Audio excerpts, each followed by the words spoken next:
There's this idea floating around that if you're low income and staying home, your life has to feel small, boring, tight, limited, and absolutely no fun. But I don't believe that, because that has not been my experience. I am living proof that you can be low income and still live richly.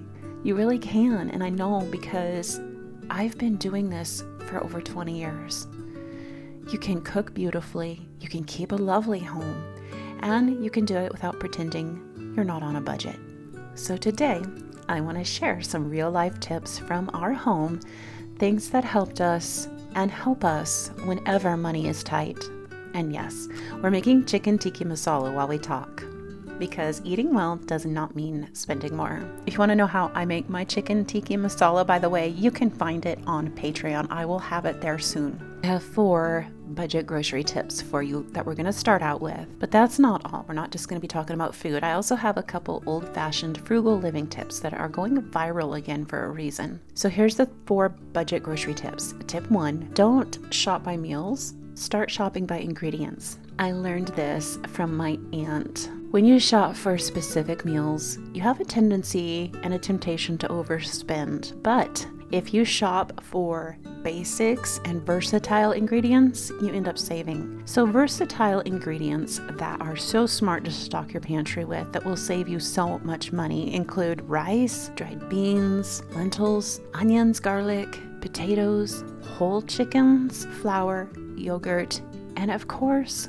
beef bones. These are humble foods, but they can become dozens of meals. So you see, when I buy a bag of rice, I'm not buying one dinner, I'm buying foundations. Tip 2 is to learn 5 flavor profiles instead of maybe like 1,000 recipes. This right here can change everything. It did for me. Instead of constantly trying new recipes, learn how to cook with flavor profile families. So Mexican, which includes spices like cumin, chili powder, and garlic. Italian, which include oregano, basil, tomatoes, olive oil. And don't forget there's Indian food. These include your Indian spices, turmeric, ginger, garlic. There's also, of course, simple comfort American food with butter, onion, herbs. And of course, Mediterranean, which is a very affordable food group. There's lemon, garlic, and olive oil. It's the same cheap ingredients, just different spices. And suddenly, your rice doesn't taste boring, it tastes intentional. I will link to where I get mine in the description box below. Tip number 3 is to buy a whole chicken, always.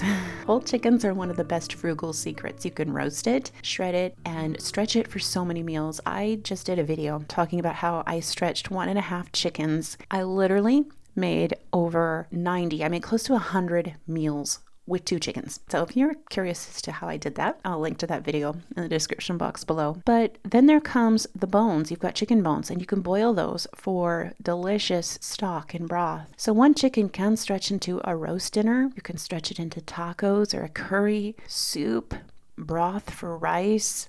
And let's not forget the delectable delicacy of crispy fried chicken skin, or in this case, baked. Now, that's not low-income food. That's wise food. Tip 4 is to stop shopping before you've cleaned your fridge. Don't waste ingredients. So let's say you have a whole bunch of ingredients and you're not sure what to do with it. So one thing I like to do is before I go shopping, I like to clean out the fridge. I like to go through the pantry. I like to see what I have, what needs to be used, and I like to try to go through the freezers too and use as much that needs to be used as I have, and try to extend the grocery shopping trips by using what I have. Now, sometimes when you do this, you have this conglomeration of odd ingredients and you're not quite sure what to do with it. But I have a solution to that. There is an app that you can get where you can input ingredients and it will show you all the recipes that you have that include those ingredients so you can use them up. And this brings me to today's sponsor, Resemi. Dinner used to be the most overwhelming part of my day. Everybody was hungry, little ones needed attention, and my husband was still at work. I would be standing in the kitchen trying to figure out what to cook again. As a mom of 6 in a family of 8, that mental load, it really adds up after a while. Finding Resemi honestly changed that for me. Now I keep all of our favorite recipes in one place. No more scrolling, screenshots, or lost blog posts and recipes. When I find a recipe online, I tap the share button, send it to Resemi, and it saves it instantly. I can plan our week, create a grocery list in one tap, organize recipes into categories, and even adjust serving sizes for our big family, which is one of my favorite features. And because we have older kids, plus 2 adult kids still living at home, this is really nice because anybody can open the app, check the meal plan, and get started making dinner or lunch. That alone has lifted so much pressure off of me. Resemi can even calculate nutrition and macros automatically, which is amazing for anybody who's into health and nutrition, like my son who's into bodybuilding, and also for me as I focus on building strength too. I truly wish that I had had this app when my babies were little. It would have saved me so much money and so many stressful evenings. If dinner feels chaotic in your home, this might be the simple system that you have been missing. Check for Resemi in the description box as well as the pinned comments below. Sign up today and get 2 full weeks of the Resemi app for free. Now I want to talk a little bit about the dish I'm making. If you have never cooked Indian-inspired food at home, let me introduce you to it. Indian cooking is such a budget-friendly way to feel like you're eating 5-star flavor-packed food. It's built on rice, lentils, chickpeas, spices, yogurt, onions, tomatoes. Very simple ingredients, but very deep flavor. Now, maybe you've tried to cook Indian food before and it didn't work out so well. There is an art to it. One of the things that I've learned is you always want to use whole spices and you want to grind them yourself and toast them. You want to bloom them in butter and build a sauce. You can take some of the cheapest cuts of meat and make them taste absolutely tender and luxurious. So this is chicken tikka masala that I'm making. And by making it, of course, I am saving a lot of money because it costs far less than takeout. A lot of people do takeout when it comes to Indian food because they don't know how to make it, because it is an art to learn. But it is a lot easier than you think. Now, this is a dish that definitely tastes like takeout, but costs so little. When you're on a tight income, that really matters because your family shouldn't feel poor at the dinner table. Now, I am making mine, of course, as you saw, with chicken breasts. We raise our own chickens every spring, and so I have these accessible. But you can use any cuts of meat in this. In fact, sometimes the darker cuts of meat, like the thighs that are cheaper, are even more flavorful. My oldest daughter just came into the kitchen and said, "It smells so good, it's moving her to tears." I have to say, there is no food group that smells as good as this when it's cooking. I wish I could share the smell through the camera for you guys. It smells just absolutely lovely. All right, now I want to share a couple old-fashioned frugal tips that are going viral again for a reason. I have been reading and watching a lot of the most viral frugal living tips lately, and you know what keeps resurfacing? The old ways, the old-fashioned ways. And here are 2 that never stopped working. Of course, one of them is to cook from scratch, not because it's trendy, but because it multiplies money. Flour is cheaper than bread. Yogurt is cheap. In fact, you know what? You can make your own even cheaper. Stick around to the end of this video and I'll show you how. Dried beans are much cheaper than canned. In fact, I have a whole video where I showed you how I was doing that, so I will link to that below. You can save a considerable amount of money by canning your own beans. Scratch cooking isn't about aesthetics, it's about control. You control ingredients, you control quality, you control costs, and over time that margin adds up. A second tip is to do things like learn to sew. Now, I learned to sew as a youth. I used to make quilts, my own clothes. I did stop sewing when all my children were really little because it just became too much. I was homeschooling, still am homeschooling, but learning how to homeschool, and I had some kids with some learning challenges, so it was hard. I was overwhelmed, so I just stopped sewing for a very long time, and I only recently picked it up again, and I've been having so much fun with it. But learning how to sew certain things like hot pads. I was getting nickeled and dimed with buying hot pads. I was finding I was buying hot pads like 3 and 4 times a year and going through them constantly because they would, well, some of them had like the silicone stuff on them and they melted and started flaking off in all these pieces. And then another one that I had that I loved, it was a black hot pad. You've probably seen them in my videos. The black hot pads with mushrooms anyways. They were made out of, I don't know what kind of fabric, but it was not a natural fabric. And they ended up melting in no time. And then I've gone through other ones that I thought were going to last when I bought them. And it seems like, I love this fabric by the way, it seems like they all just kept getting like scorched spots and wearing out, and we would get burnt trying to take things out of the oven. So I finally said, that's it. I'm not buying hot pads anymore. They are literally like 5 minutes to make. Seriously, they take like 5 minutes to make. I will be putting a video tutorial on how I'm making my hot pads on Patreon. So if you join me, it's only $5 to join me on Patreon. And if you want to join me there, I will show you. You'll be able to watch my hot pad tutorial. Seriously, so easy to make. But I'm making them all now. I've been making hot pads since I think before Thanksgiving, and the hot pads that I've made so far are holding up much better than anything I've bought, and they're prettier because I got to pick the fabrics. It is so much fun. So these ones here, I'm making some more for myself because I really want to stock up. I want to stock up before spring hits, because once spring hits, I know I'm going to be really, really busy with gardening again, plus work, plus finishing off the homeschool year. So I won't have time for sewing. So I'm trying to get all of the sewing projects done before spring hits.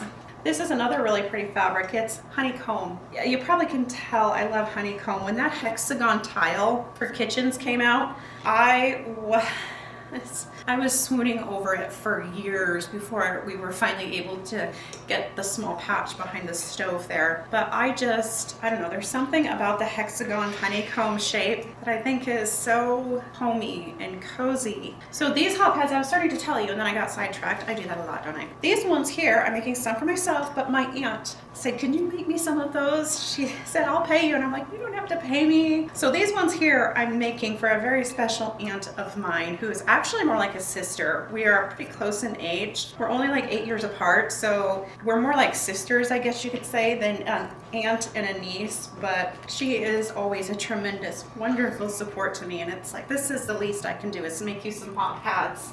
These came in bundles. Talk about affordable. This bundle here, I believe it cost around $8, and I'm going to be able to get, let me just fold this here and I'll show you. That one's not ironed, so I'll fold this. We're going to be able to get, depending on how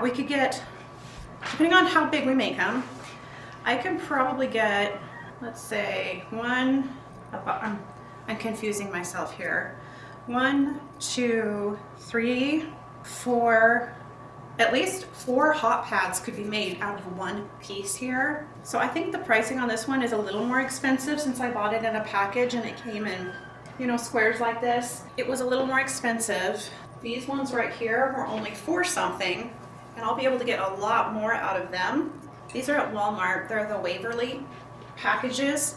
Now, if you buy it on the bolt, of course you'll be saving even more money. I don't like buying fabric on the bolt at Walmart because it always takes somebody forever to come over and cut it for me. If you can find a nice fabric store, sometimes fabric stores can be really expensive, but it just depends. If you shop around at fabric stores, they also have bargain areas in a lot of fabric stores. You could probably end up making several hot pads for, like a couple bucks. And a third tip is perhaps one of my favorite tips. Learn to make home your entertainment. So our grandparents' generation didn't survive on one income because life was cheaper alone. I mean, it was, but they also did better and fared better than us because home was the center. They didn't outsource everything. They had coffee dates in their home. They had movie nights at their home and play dates and celebrations at their home instead of renting a place. They hosted, entertained, they baked, they played cards, they invited people over for simple meals, parties. When home is where life happens, you stop spending money trying to escape it. And that changes everything. Low-income homemaking doesn't have to mean scarcity in spirit. It can mean skill, intention, creativity, depth. You don't need more money to elevate your home. You simply need knowledge and a little courage to do things differently. And sometimes you just need a bag of rice and a jar of garam masala. Oh, the smell of this should be a perfume. In fact, some of these spices are actually used in perfumes. It smells so wonderful. A lot of people think they don't like curry powder, and I used to be one of them until I learned how to do it correctly. So when you make curry, it's best to use fresh whole spices that you grind yourself. And I love this brand, Pure Indian Foods. I get this from Azure Standard, by the way. And this is really awesome because it's all whole and it's perfectly blended, and you grind it yourself. So we're gonna take a look at what's in this. I'm gonna show you. Pre-made curries are lacking so much flavor because when they're powdered, they start to lose all of their flavor. So here we have cardamom pods, they're whole. We have peppercorns. I can see whole clove in here, whole cinnamon. This, let's see, what is this? We've got the nutmeg here. We have, it looks like there's black cardamom and cardamom, the cinnamon. We've got cumin seeds here. There's ginger, which is probably in the powder. There's mace and long pepper. I think that's this. It's very unique. Anyways, it's all blended, just the right amounts for just the right flavor. And what we're gonna do is we're gonna grind this ourselves. I used to think curry powder was disgusting until I started making my own. When you're doing low income cooking and you're using humble ingredients that are affordable but plain compared to maybe like a beefsteak, the secret is all in the seasonings, and to be as diverse with your seasonings as you can honestly afford to be. Seasonings can get to be pretty expensive. I like to shop at places like Winco for my seasonings because I found good seasonings there. But for the most part, I get my seasonings from Azure Standard because that is the most affordable place I can find to get seasonings. And it's one of the only places that I can find to get all my Indian seasonings. They have a whole bunch of Indian spices and seasonings and foods like tamarind paste, mango paste, they have jaggery, they have all of these different flavors, and they are the best curries. I love that they're pre-mixed. All I have to do is grind them in the coffee grinder. You do want a coffee grinder. If you look at the reviews on Azure, some people don't know very much about